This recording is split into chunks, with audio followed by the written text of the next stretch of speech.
He is a man of great wit. He is a man who was very knowledgeable and a lover of classical music. He is a voracious speed reader who can consume a book in 4 hours this thick. I have this from the best of authorities.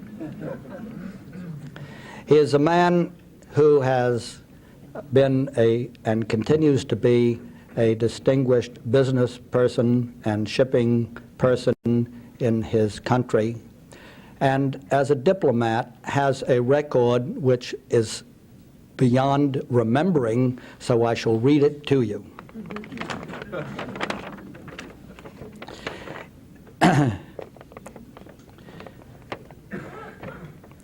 He was ambassador to Ghana, ambassador to Romania, ambassador to the USSR with accreditation to Finland, ambassador to Canada, ambassador to the German Democratic Republic, ambassador to Japan, ambassador and permanent representative to the European Office of the United Nations in Geneva, ambassador to the Federal German Republic, ambassador to France with concurrent accreditation to Ireland, and since September of 1986 is ambassador to the United States of America. Most splendid record. As you know, Pakistan has recently suffered a grave disaster in which the head of the country, General Zia, was killed, and concurrently our own ambassador lost his life. This is a time of great stress in Pakistan. Pakistan is a country which borders two of the world's great powers, India and China, and is next to two of the most tormented nations in the world, Iran and Afghanistan.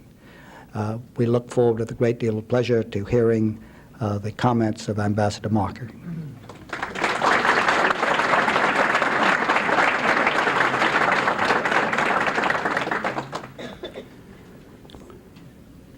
Thank you very much, Dr. Bird and Ambassador Gold.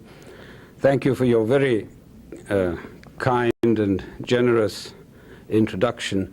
You can see, ladies and gentlemen, that we fellow trade unionists stick together. It is a very fascinating occupation that we find ourselves in, that we're privileged to find ourselves in. And it's always a great pleasure when our paths cross directly, indirectly, in different parts of the world. Ladies and gentlemen, thank you very, very much for inviting my wife and myself to be here with you tonight. It's a great privilege. What I'm going to talk about was the current developments in Pakistan and the region.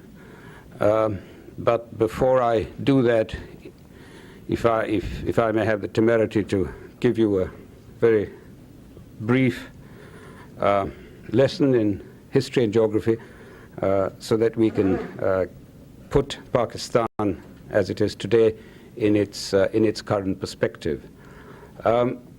Pakistan as a country, as you all know, came into existence in 1947. But we go back a long way. There is at least 5,000 years of known and recorded history of Pakistan. The famous Mohenjo-daro civilization on the Indus River, roughly contemporaneous with the other famous riverine civilizations in Mesopotamia and the Nile, take us back a long, long time in recorded history. During this time, we have known many invasions, many movements of people, of races, of civilizations, if you like, and all of that has somehow absorbed itself into the psyche of what is now Pakistan. Ambassador Gold just told you about our present geographic location. To the east of us is India, To the northeast of us, and these are countries with whom we share a border, to the northeast of us is the People's Republic of China. To the northwest of us is Afghanistan. To the west of us is Iran. And to the southwest of us is the Arabian Sea and the Persian Gulf. So we, as you can see, we are very much in one of the cockpits of the world. I remember talking about this to President Mitterrand in France just before I came here, and I talked about Pakistan being in a sort of a crossroads, similar to, if you like, to Poland or the plains of northern Italy, when you have the sweep and the ebb and flow of armies, of personnel, of people that come and go. And he said that France, on the other hand, was a kind of a cul-de-sac on the western extremity of Europe, and that in many ways explained the characteristic of the French people as a kind of fierce holding together of their ideals, of their cultures, of their values, and a form of insularity, which became more and more insular. And he was quite right. As you got to the Atlantic coast, the Bretons, the Bordelais are all very, very fiercely independent and insular people. So what I'm trying to say is that over the passage of time, we in what is now Pakistan have known the ebb and flow of people. Some of them gentle. We had men like Marco Polo who came through and went on the Silk Route and went on. Others from the west, not quite so gentle. Alexander, who came and led his armies in. And we've had invasions from the Mongols. And so this has been a pattern of our life. And this has inculcated into the people of Pakistan, if you like, both a firmness as well as a flexibility. And believe you me, we have needed it over the last 40 years, and we're going to need it over the next 40, I can assure you. Having said that, I now skip across the centuries and come to what is Pakistan today. We have had our fair share of difficulties and problems, but by and large, I think the country has managed to establish in certain basic concepts and certain basic ideals. It was founded as an Islamic republic, as a homeland for the Muslims of the subcontinent of India, who believed that the old British Indian Empire was basically an administrative setup, and that the Muslims, who at that time numbered something like 150 million, could never be regarded as a minority, and did have the right to establish their own homeland where they could live and worship and live in the manner to which they felt themselves entitled. This was the basic basis of the formation of Pakistan. I don't want to go into the sad history of the partition and the difficulties and the killings that took place at that time. These are historical, unfortunate historical facts that come from time to time.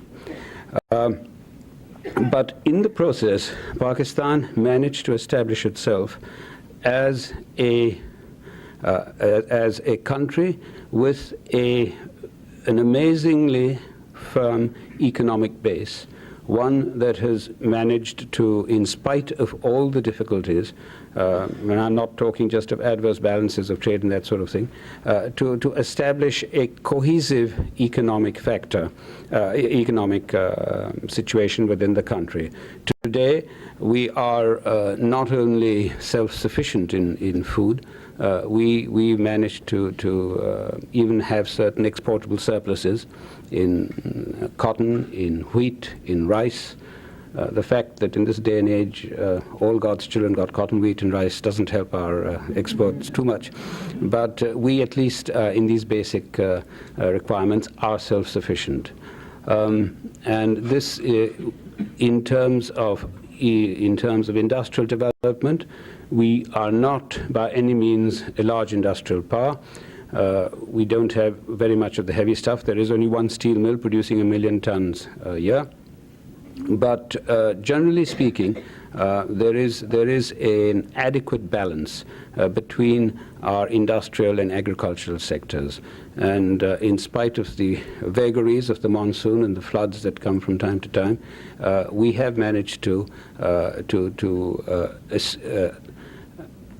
acquire a standard of living in terms of GNP, which is perhaps the highest on the subcontinent, higher than that of India or Bangladesh or Sri Lanka. And this has enabled us, has enabled a certain resilience. And I say this because among all the other factors, we have over the last 8 years a burden of something like 3 million refugees that have come in from Afghanistan. So this is a brief economic background to what exists in Pakistan today. Now, if I can turn to the political aspects in terms of our relations with each of our neighbors, to the east of us, India, it's always been a difficult relationship. It will continue to be one. But so far as we are concerned in Pakistan, we are determined that to live in peace with our neighbor, eastern neighbor, with India. There is no other option as we see it.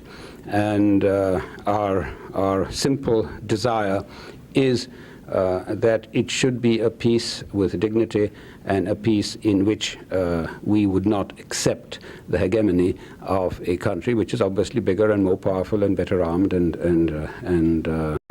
much larger than we are. But we hope that with good sense prevailing on both sides, that this will be achieved, because basically whatever may be our differences, and there are many that go back over the ages, there are no reasons for us to go to war. To the north of us, northeast of us, with China, we've had an extremely good and productive relationship that stretches back over 30 years. Now, this is something quite extraordinary, because you have on the one hand an Islamic Republic of Pakistan, the other hand a People's Republic of China, which is a communist regime, as we know, and yet the friendship that has existed, it's almost a kind of a textbook situation of how relations should exist between two countries that have differing political systems. I think the Chinese have had a lot to do with that, as well, in the sense that they have always adhered very strictly to the principle of non-interference in the internal affairs of any of its neighbors, and of cooperation with us in a lot of ways. The most dramatic example of which is a road that we've constructed jointly with China with what is called the Karakoram Highway. It goes up to the Chinese border at a place called the Kunjarab Pass, which is about 16,000 feet high. It's the old route taken by Marco Polo. It is now an all-weather route, so that now it is physically possible for you to get into a jeep on the sea coast of the Arabian Sea at Karachi and drive all the way to Beijing. And it's now incidentally, if I could do a little tourist propaganda, it is open to tourists, and we do have trips going up there, reasonably well organized. So this is it's an example of the relationship that we have with the People's Republic of China. To the north of us, Afghanistan, I'll come back to that a little later, because that's a problem in itself. To the west of us, we have Iran, with whom we've had very good relations, both during the time of the Shah and subsequently following the revolution. It has not always been an easy one. It has, especially in the post-revolutionary period, but it is one we regard ourselves as one of the few countries that has an access and acceptability to the government in Tehran, and we hope, as time goes by, to be able to play some sort of mediating role. Indeed, we have done to a certain extent in terms of the relationship with the other Arab countries and perhaps with the Western countries also. Iran is one of our larger trading partners, naturally, on our borders. We buy oil from them and export to them a number of finished products, as well as food, not arms. We have a reasonable relationship going with Iran. To the southwest of us, as I said, is the Arabian Sea and the Gulf, and here again Pakistan enjoys a reasonable influence and relationship with the important countries in the Gulf. To the north of us, I had said Afghanistan, I should also say the Soviet Union, because there is about 15 kilometers that separates the borders of Pakistan with those of the Soviet Union. It's the famous Wakhan corridor in Afghanistan, so we're almost on the borders of the Soviet Union. Now, in the case of Afghanistan, we, as you all know, the Soviet military intervention in 1979 in many ways not only upset the regional balance, but also contributed, in my view, to what could be the beginning of the Second Cold War. It was a period when détente finally disappeared, and the Soviet expansionist intentions at that time became more manifest than ever. There can be endless speculation as to why they did it and what impelled the Soviet forces to move into Afghanistan. Instability within Afghanistan, the concern for their southern border, concern about Islamic fundamentalism, if you like. These are all, but basically I take the view that it was an impulsive action, a natural action, a knee-jerk reaction on the part of the Soviets to events that were taking place near their border.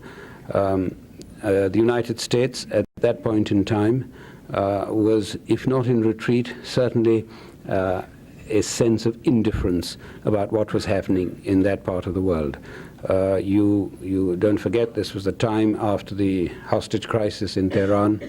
A lot of the Vietnam syndrome was still prevalent in this country, and that may have also been a factor which persuaded the Soviet leaders to move in militarily into this situation.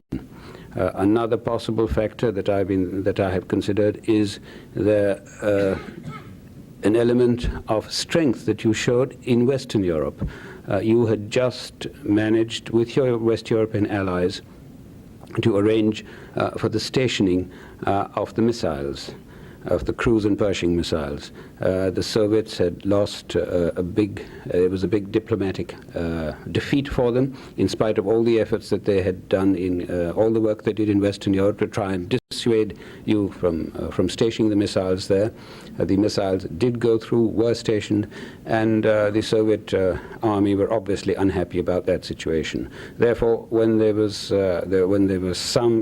cause for concern of what happened in the south, they could have decided that this was the time for the army to move in and move in decisively.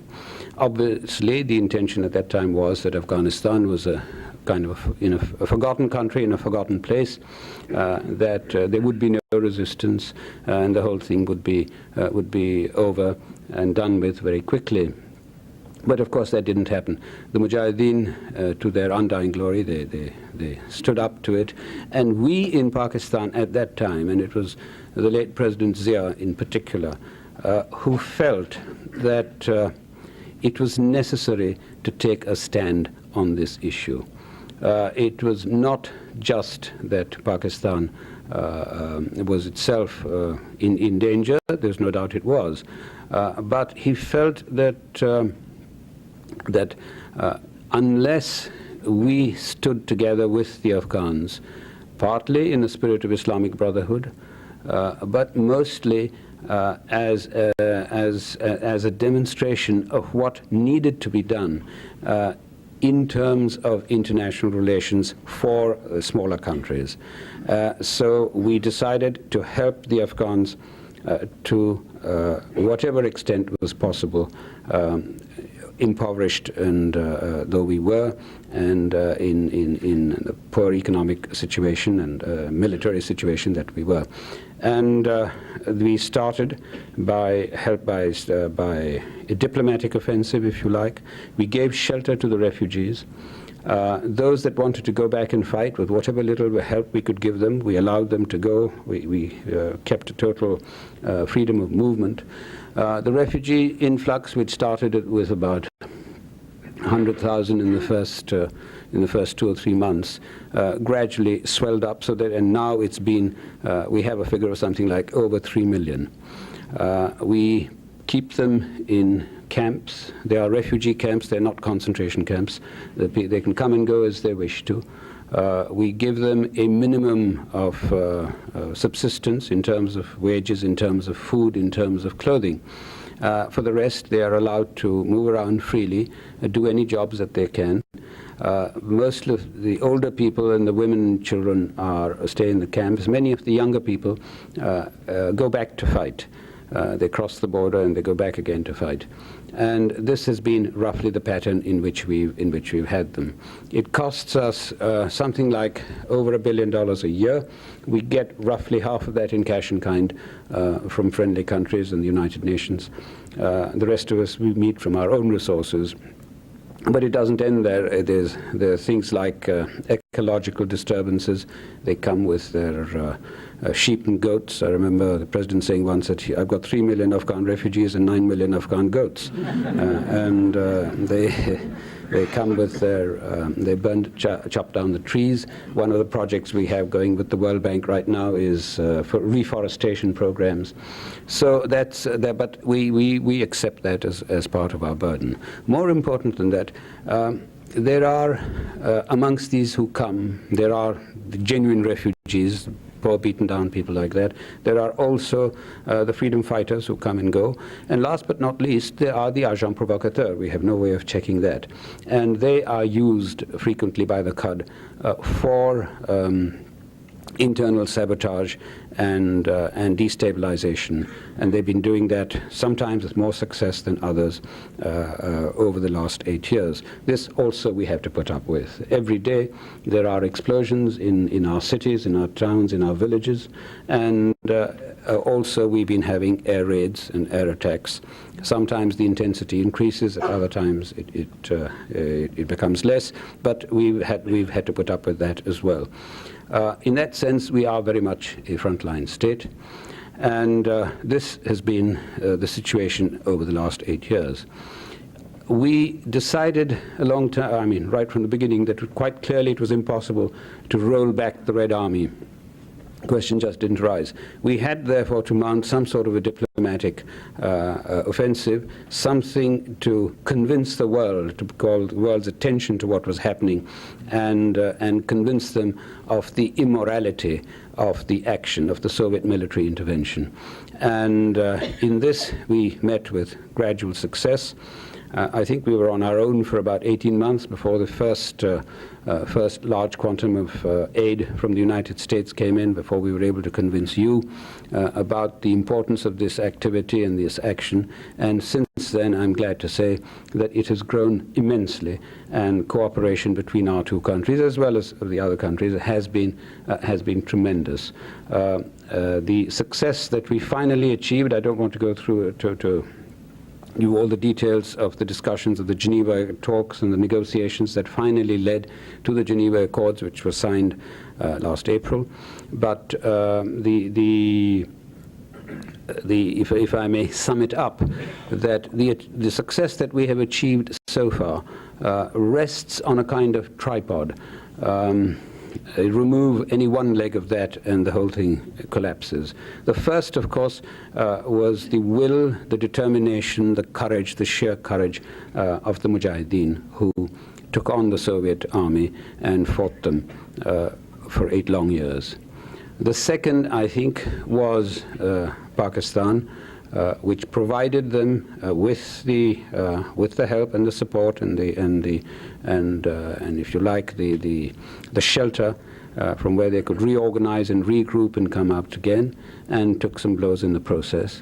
And the third is the United States and the Western countries, but mainly the United States, whose diplomatic efforts, whose military contribution, whose political work was absolutely vital to this exercise. The induction of the Stinger made a tremendous difference to the fighting. The superiority, the aerial superiority which the Soviets exercised and which they used so effectively against the Afghan Mujahideen disappeared almost overnight. It was amazing how quickly these people, these guerrillas, got used to handling this equipment, which in my view is probably the most cost-effective weapon since David's slingshot. But it certainly turned the military, stemmed the military tide, in fact turned the tide in military terms within Afghanistan. Now enter General Secretary, now President Gorbachev. I think his presence had a very important bearing on what happened in Afghanistan. Why did he suddenly, and it was sudden because 2 years ago we could never have imagined that the Soviets would be withdrawing their armed forces in accordance with the timetable, exactly as we had insisted that they do. Nobody could have imagined that was going to happen. Gorbachev's advent, I think, was absolutely crucial on this particular issue. It's a matter of speculation whether Gorbachev would have done the same thing had he come into power in 1979 and things were going the Soviets' way. I was talking to a very distinguished Soviet academician the other day at a conference here, and he told me that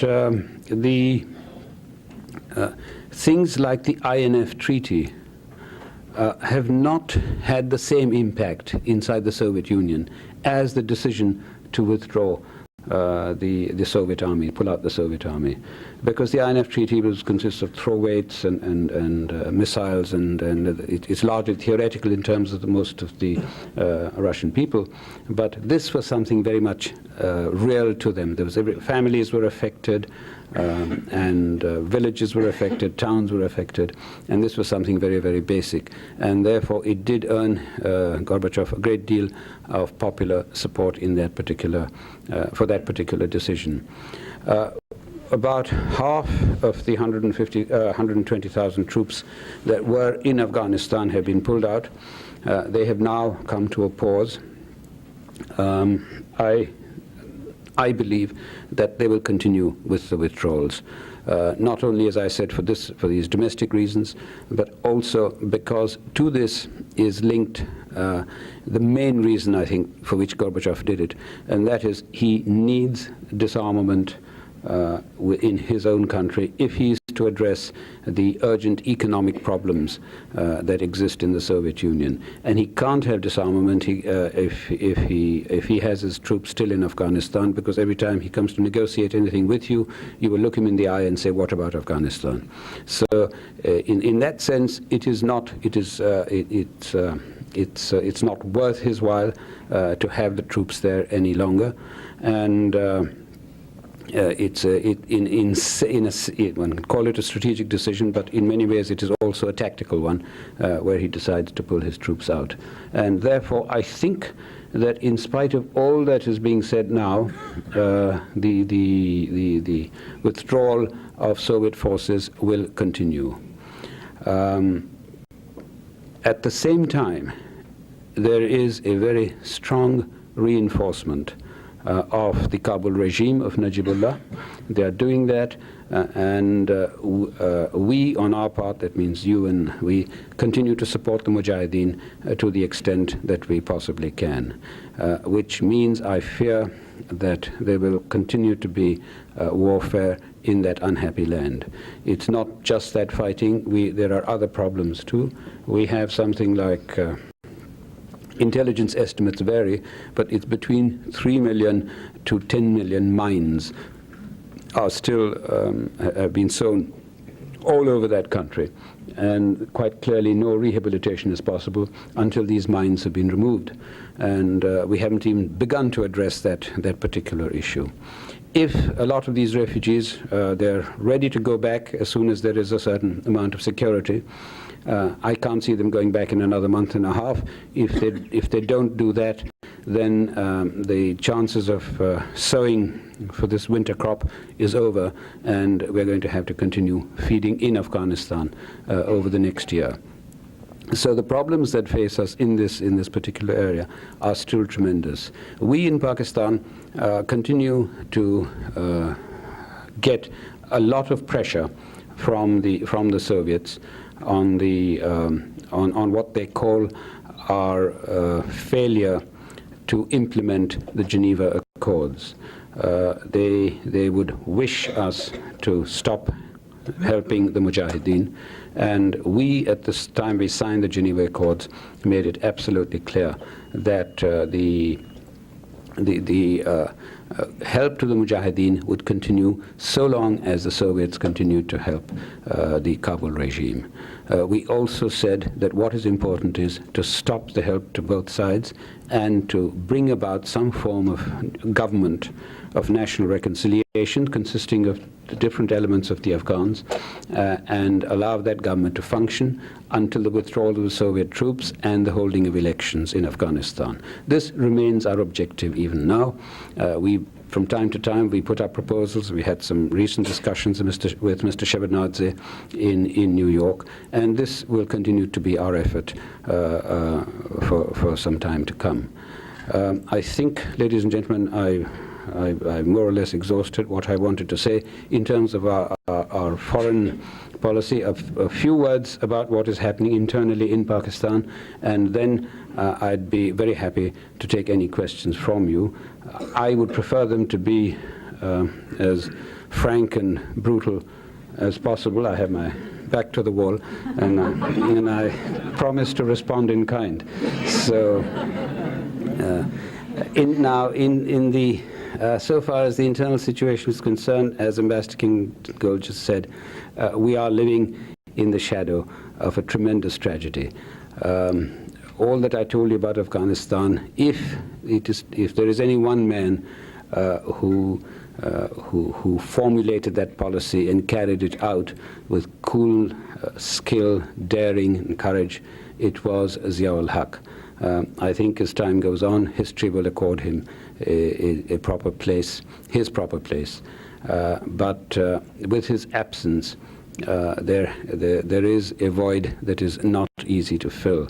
I'm glad to say that the transition, the immediate transition after such a traumatic event, and considering the pressures under which, the external pressures under which we live, went extremely smoothly. But we have, as you probably seen in the newspapers recently, had a series of very disturbing events in the south particularly, and a lot of it is attributed to the pressures which we are getting and which we will continue to get. We continue to receive get a lot of air raids. Those haven't stopped. In fact, we shot down with an F-16 a Soviet bomber, something like 50 miles inside our territory. It was fully armed and bombed and everything, loaded with bombs. We captured the pilot and returned him to the Soviet Union.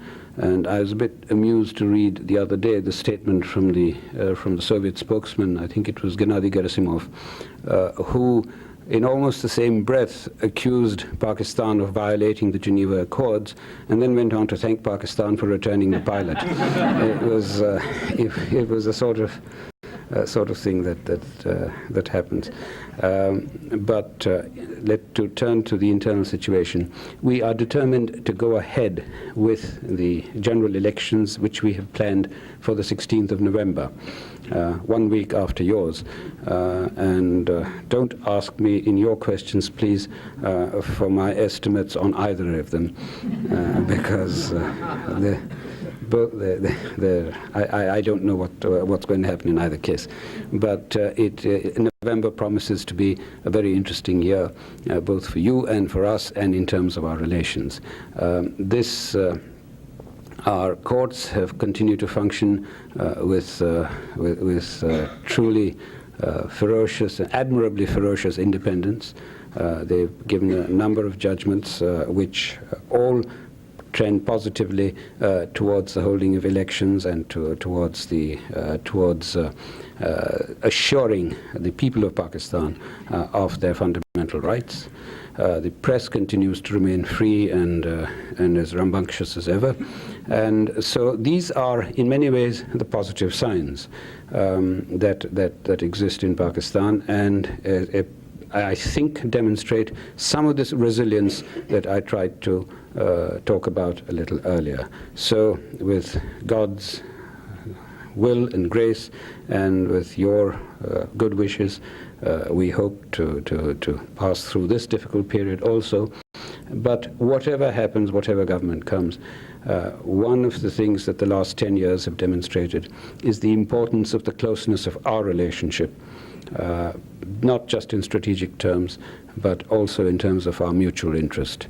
On that optimistic note, if you permit me to end, and I'd be very happy to answer any questions. The question is whether there's any reasonable basis for the warring regimes in, or factions in Afghanistan to get together. I think that depends on what is one's concept of getting together. I don't think they'll get together in the sense that you would understand it here, but Afghanistan has always been a kind of almost a pre-feudal society. Even during the time when the king was there, he was in many ways titular, and power, by and large, rested in the different areas, the different chiefs, sardars and people like that. So they do have that tradition. But that, like a lot of other things, must have disappeared after 8 years of brutal war. So what the new situation will throw up, one doesn't know. There is the other characteristic, or one characteristic of the Mujahideen, of this whole Mujahideen movement, is that unlike other freedom struggles, including your own, it has not thrown up a single charismatic leader. You had George Washington since then. There was de Gaulle in France and World War II, the resistance. There was Ben Bella, there was Ho Chi Minh, you name it. But the Afghans somehow have not thrown up a single charismatic leader. In times of war, that probably helped, because a hydra-headed leadership is more difficult to destroy than a single-headed leadership. But now this is one of the problems, and we believe that the interim government should consist of some members, even of the present regime. But the important thing is that it is for the Afghans to decide what form of government they want and whom they want, and that there should not be any pressure from any group outside. And on that, I'm happy to say that in my frequent visits and talks with the State Department, we're completely d'accord, we're completely in step. Would you comment upon the similarities or differences of Islam in Afghanistan, your country, and Iran? Well, Iran is the present government, and generally is largely Shiite. We in Pakistan are largely a Sunni. We have our Shiite population is between 22 and 23%. I'm not absolutely sure, but that kind of figure. And in Afghanistan, again, it is largely Sunni, except on the western borders, which border on Iran, where certain tribes and certain groups are Shiite. So from that point of view, there is a difference. It's like it's not an exact comparison, but saying that there are some Catholic countries and there are some Protestant countries, but they're all Christian countries. There is that difference. Now, I know what you're thinking. You want to know you haven't mentioned the word yet, but I suppose it'll be mentioned sometime, fundamentalism. That doesn't, there are different aspects and different interpretations of this. Now, in the case both of Pakistan and of Afghanistan, there is no attempt at militant, shall I put it, militant export of our religion. We just want to be left in peace, to practice our religion the way that we want to. I think this applies also to Iran. It's a lot of it has economic and political background to it, but that's another issue which would need a whole evening to discuss.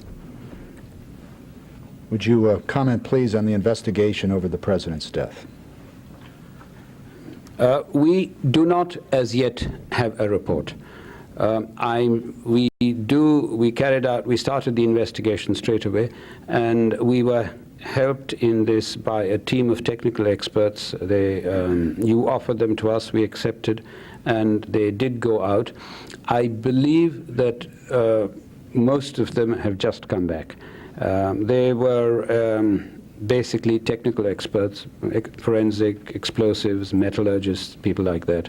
But what the result is, we still don't know. But there will be a report, certainly. And until that comes, it's obviously premature to comment. The question is the Kashmir issue still open? Well, since you prefaced it with something about the nuclear thing, we're not going to settle it in a nuclear fashion. So far as the Kashmir issue is concerned, we feel that this is a matter that still needs to be settled. But we have agreed with India on a formula for this. It is, and the formula is something that we use constantly, that the Kashmir issue remains to be settled in terms of the relevant United Nations resolutions, as well as the similar agreement which we signed with India, when the Indians recognized that the problem still existed. But this doesn't mean to say that, as I said earlier, that we exclude war. I mean, we do not believe that Pakistan certainly doesn't intend to go to war with India. Whether a meeting between the American and Pakistani ambassadors in Moscow was in any way connected to the tragedy of the death of your president? Let me tell you that from my tour of duty in Moscow, and our friendly relationship goes back a long time, and it certainly, thank God, existed at that time, I used to frequently go to the American embassy and weep on the shoulders of your competent ambassador, Jake Beam. We exchange information very closely at that time. And this is obviously a continuation of the same tradition, so that it wasn't something extraordinary. We keep in close touch with a certain number of embassies, certain diplomats from time to time, and this happened. I don't quite know the meeting that you refer to, but as I say, this happens, this goes on all the time. Also, what goes on all the time is that both you and we receive threatening notes, or have received threatening notes from our Soviet hosts in Moscow, and those are reported back duly. And this has been a continuous process. As I said, we are under pressure.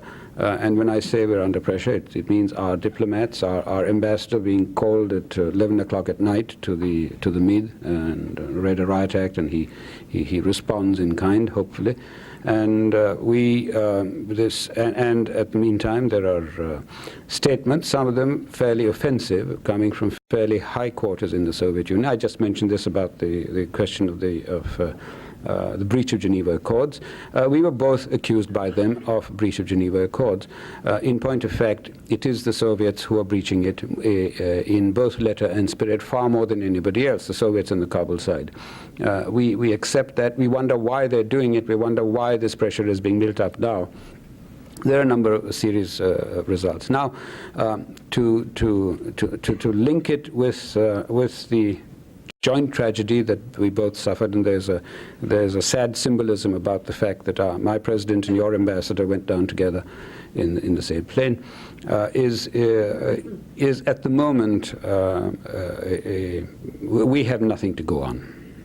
Would you comment on your relations with the State of Israel, especially on the refugee question? Well, we do not recognize Israel. We have not recognized Israel, and we take the view taken in the Islamic Conference that a recognition would be forthcoming when certain requirements are met. It's a long and a complicated process. I don't want to go into that. Now, we have from time to time taken exception to what is being done to the Palestinians in Israel, as others have done. But having said that, this is our position on the issue. We have not. Let me put it like this: we're not leading the pack on any of those issues, because we feel we have problems of our own in our immediate neighborhood. But it doesn't mean that there isn't a certain moral repugnance to it. Would you comment upon the allegation of some that there's Pakistani involvement in Sikh uprisings in India, and would you comment upon the state of trade between Pakistan and India? On the Sikh issue, we feel that this is entirely a problem for India. We believe also it is a problem that is created in many ways by New Delhi. And that we in Pakistan are getting the backlash. I can assure you with every emphasis at my command and with all the truth that I can muster that Pakistan is doing nothing to help the Sikh insurgency, or whatever you might like to call it. We've had a series of meetings with the Indians on this, and one of the things that we have suggested is that there should be a joint patrolling of the border, Pakistan and Indian forces together, or the police or whatever, in the areas where they say that we are supposed to be helping the Sikhs, or where the Sikhs cross. There is no doubt that sometimes in the action that the Sikhs are in East Punjab, what happens is sometimes some of them cross over into Pakistan. When we catch them, we send them, we either put them into prison or we return them to India. But there is no, this is the extent of our involvement, if you like to call it, in the Sikh uprising. For us, it's extremely embarrassing, and partly because many of the Sikh holy places, gurdwaras, are in Pakistan. And we have, particularly General Zia, took great care to make sure that they were properly looked after and they were maintained at our expense. And we have permitted over the years Sikh pilgrims to come at particular times for pilgrimage to visit these gurdwaras. But they come properly with visas and passports issued by the Indian government, and almost always there's a member of the Indian embassy who goes with them. There was one embarrassing moment when an Indian diplomat got beaten up by the Sikhs in the Gurdwara. That was but other than that, we have tried to maintain this position. Now, as for trade with India, it's nowhere near as large as it should be. Most of the trade for the present is in the public sector. Both their public sector and our public sector organizations, which means that it's as cumbersome and as inefficient as trade as both sides can possibly make it. There is a certain amount of private sector trade, but we are hoping, in the course of our discussions with India, to improve this. It hasn't. There has been an improvement over the last year. I don't have the figures with me, but it's nowhere near as substantial as it could be. comment upon both the progress and the commitment of your nation to the education of girls and women? Commitment there is. Progress, I wish there were to that extent. It hasn't been as satisfactory as it should. This is one of the sectors where we have fallen back, not just in education of women, but education generally. When I spoke to you rather glowingly about Pakistan's economic progress, I wasn't bluffing, it was true. But I think this was, a lot of these plans were laid in the 50s and 60s. When our top economists came to this country, and I don't want to blame everything on you, but they came to Harvard, and they, along with your economists, they all went crashing down on their knees and worshipped at the altar of GNP. And the concept was that you raise the GNP and then everything else will sort itself out. Well, it didn't happen that way. And we, to our shame, neglected the sectors, important, vital sectors, education, health, the social, what we call the social sectors. And those fell far behind. Partly it was endemic in the situation. If you went to an international agency for a loan, if it was for a large dam or if it was for a school, you'd get it for the building but not for training the teachers, that kind of thing. And so we could, there was this imbalance. Now in our last two plans, there is a total hold on some of these projects, and we are devoting something like 70% or 72% of our resources to the social sectors, health, education, and family planning, things like that. Are there any assurances that the military will be patient during your political elections? I think that one of the things to remember, we've had 3 martial laws in the history of Pakistan, and the people of Pakistan are not proud of it. But having said that, let me also say that at the time when the martial law was imposed, it was done so with overwhelming popular consent, because there had been a total breakdown of law and order. Otherwise, there is no way in which 110 million people can be subjugated by an army of 300,000 men. It's physically not possible. The reason was there was a breakdown of law and order on each occasion. And I don't have to go into all those details now, but that was what caused the martial law to be imposed in the first place. And they stayed on sometimes longer than necessary. Then certain adjustments were made. Now, as for the future, we have, not only is that the mood in the country would not permit this kind of thing, but also there has been the assurance of the armed forces themselves.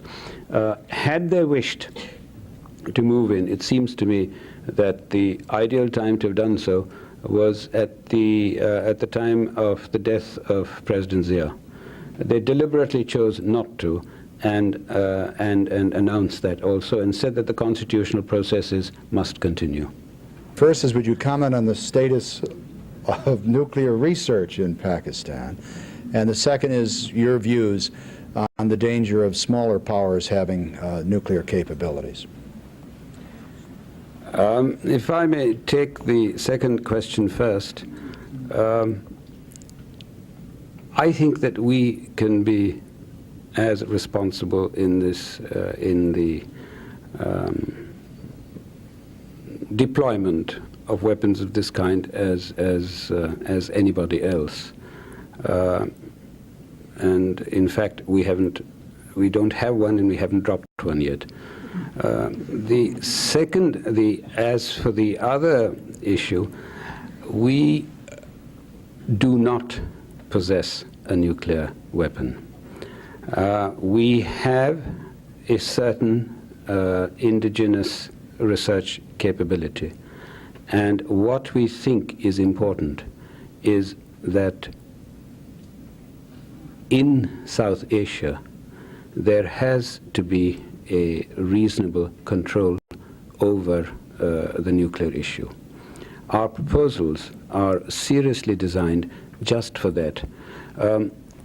we feel that that in the case of India, who have already exploded a weapon, no government in Pakistan can unilaterally renounce the option without ensuring some form of safeguards for our security. It's as simple as that. There is, of course, I know this situation exists. It's what I call the Harry the Horse syndrome. It's you all know the famous Damon Runyon story, and one of the characters is called Harry the Horse. Harry the Horse is short for Harry the Horse Thief, and not because he's ever stolen a horse, but it is a consensus of citizens that given the opportunity to do so, he would. We don't. I've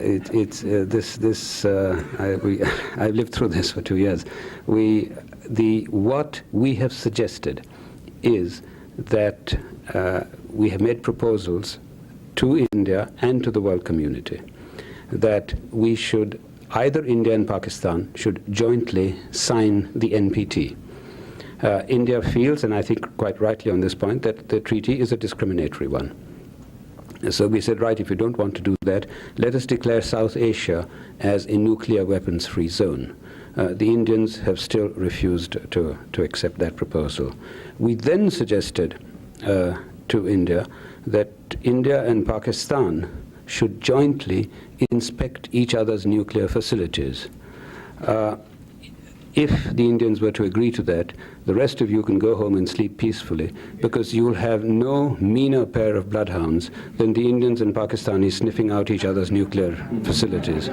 We do a far more thorough job than any bumbling bureaucrat from Vienna. But that again, unfortunately, has not been accepted by India. We're hoping that, and we suggested to you or to anybody else, that any other approach that you think that would bring about this happy state of affairs, we are more than happy to go along with. We cannot but view with concern the induction of nuclear submarines leased to India by the Soviet Union, by the induction of MiG-29 aircraft with nuclear delivery capabilities. You couple that with the fact that they have already exploded a bomb, and there is no way in which any government in Pakistan can unilaterally go and sign the NPT. If your attitude, if your policy, and I'm glad to say it isn't, is to pressurize Pakistan just by Paki bashing, that's a different matter. But if you're serious about non-proliferation in South Asia, the answer can only lie in some form of understanding, some form of treaty obligations, which would ensure for both India and Pakistan and the rest of the world some sort of security on this matter.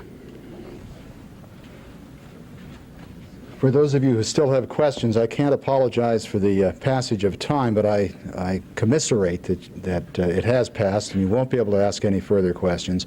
Mr. Ambassador, for a very valuable and thoroughly enjoyable, a marvelous evening, we thank you very much.